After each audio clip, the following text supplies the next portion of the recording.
is also happening in honor of Black History Month, which is next month. We're here with the executive director of this museum. Thank you so much for joining us. First of all, let's tell people why we're in this room and what this room is all about. Sure. Right now we're standing the first floor of a two-story dependency. A dependency is any outbuilding from a main home. This space specifically was built in 1856 by and for the use of the enslaved people who were intended to work on this site. So we're standing out here because it's MLK Day and it's important to recognize this aspect of our city's history. Yeah, so let's talk about the importance of that and why it's so relevant during our time right now. Sure. I would start with the fact that we're the largest growing city in this country that's losing its African American population. And I think many people believe that some of that, much of it, is embedded in our city's history. It's embedded in the 1928 city plan that forcibly moved people of color east of I-35. And so the issues that we're tackling in terms of the antebellum South remain with us, or aftershocks that we're still feeling today. So what are you guys hoping by doing with this new exhibit?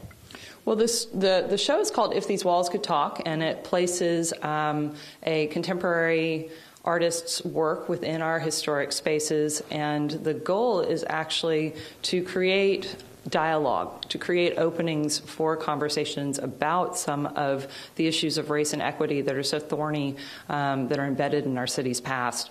And our hope is that we approach this with an open mind and a sense of healing and hope, and that we can bring people to the table together to discuss these issues and hopefully chart a better path forward. Yeah, and so we're kind of seeing some really cool things in here. Let's talk a little bit about what people are seeing right now.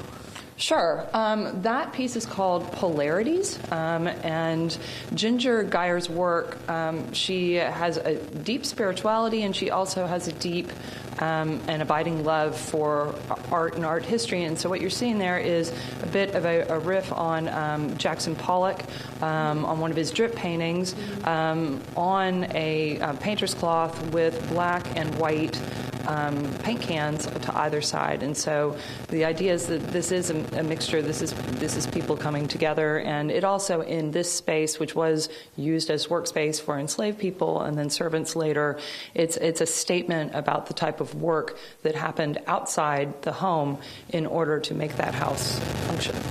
And for this exhibit, how much planning goes into it? I mean, I know that you guys kicked off last week and then it's running through May 3rd.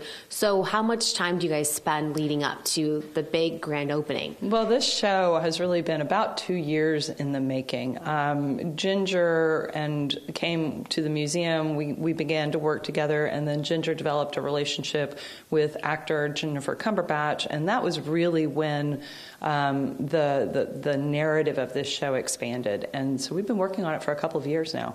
Wow, that's amazing. And we're going to be speaking to both of them, correct? Coming up in the 8 o'clock hour. Yes. You get me first, and then they follow on. Awesome. Well, thank you so much. We appreciate it. This is really cool, and we're going to show you guys much more of this exhibit. So once again, it started last week. You have until May 3rd to come check this out. The museum also extended hours, giving you guys plenty of opportunities to come see this, and we're going to have much more coming up in the 8 o'clock hour. Back to you guys in the studio.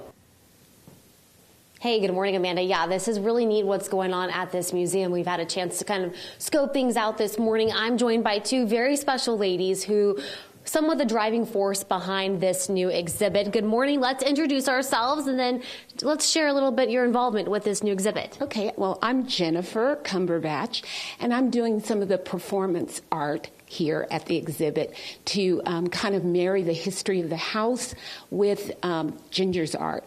So when you say performance art, what do you specifically mean? As in acting. So at the opening this weekend, we did a piece called Shoeshine Man, which was based on Ginger Geyer's Arise and Shine. And so that was delightful. And today we'll be doing a dramatic piece based on Ginger Geyer's Caffeinated Call, which is based about Martin Luther King's call to the civil rights movement. and we'll be doing that from the perspective of Coretta Scott King. And then today is, Martin Luther King Jr. Day. You are Ginger. Good morning. Good morning. So tell us a little bit about yourself and with this exhibit and your beautiful artwork that we are seeing this morning. Well, thank you. My artwork is made of porcelain, which is just a clay, and I make it in things that look very real. And they're tucked all in and around this house, and trying to address the context of the history of the house, all the people who lived and worked here, not just the white people who lived here, but the slaves and the servants. So we're in a room that has a lot to do with servants. This is the master bedroom of the Neill Cochran house. Yeah, so as you're explaining some of the stuff, Kyle is showing some of your pieces. Yeah, right now he's looking at a, looks like a room service tray. Actually, it's from a hotel breakfast tray. And we're thinking of the people who would bring in the tray and sit it down, or the guy who probably did the shoe shines for the master of the house, and that shoe shine kid is here. And let's talk about what you guys are holding in your hand right now.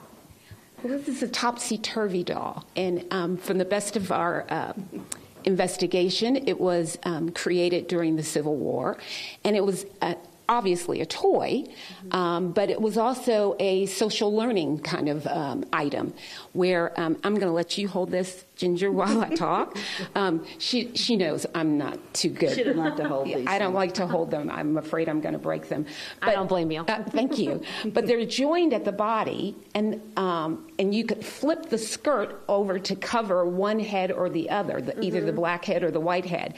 And we understand that if slave girls were playing with the doll, they would cover up the black face and show the white face, and vice versa.